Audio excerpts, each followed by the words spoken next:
So exercise progression tool. So go ahead and print out your exercise progression tool and follow along. So this is a great tool for a few things. One, if you have a client that is coming in that has maybe some previous injuries, shoulder injuries, low back injuries, something like that, it's great to be able to find some quick adjustments and then just kind of think through ways that you can still add intensity and still add some specific movement and quality of movement, but maybe work around that injury.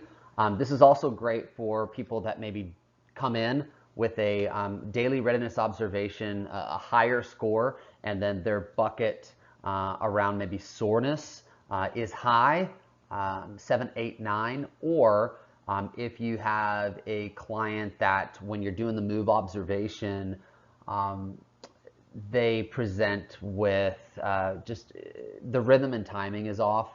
The way that they move is just not fluid, and so we need to take a step back. So great way to be able to add some progressions or in many cases regressions to improve the quality of motion. Obviously a few examples here: static before dynamic, simple before complex, slow before fast, stable before unstable. Perfect example here. Let's make sure our clients can do a push-up on the ground before we put them on the TRX, and maybe their local musculature, their stabilization musculature is not prepared for that.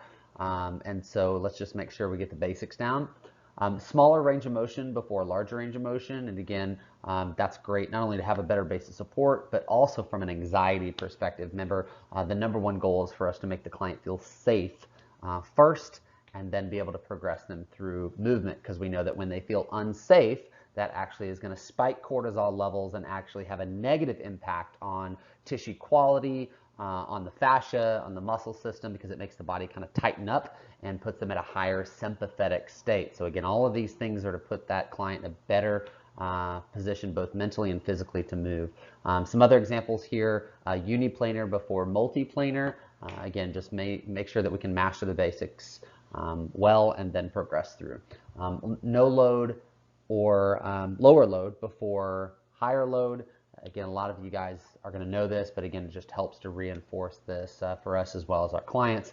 And then lastly, proximal stability before distal mobility. Great example here would be a basic supine bridge on the floor, face up, driving those hips up before we do a supine bridge with arm and leg drivers, adding more complexity to that, which we don't need. So think through that. Hopefully that helps you with being able to think through maybe some different exercise selections, and wishing you all the best in your success.